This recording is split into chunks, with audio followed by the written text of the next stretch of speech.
வெளியே போயிட்டு 29 என்ன பண்றீங்க?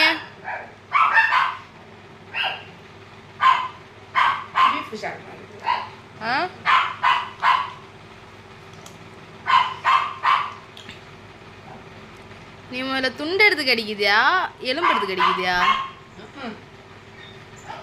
பெரிய டவுட்டே ஏதாங்க அவன் கடிக்குதா பேரன்?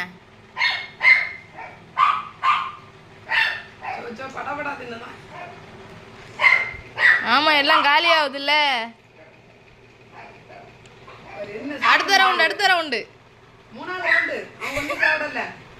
ஆமா இவன் இருந்து நக்கி தின்னியா இவன் எடுத்து போறான். சரி இவ்வளோ நேரம் இருக்கு அந்த ஒரு துணி தின்னக்கு சூடு ஆரஞ்சு கேட்டியா? அதோட போகுது போலிங்க.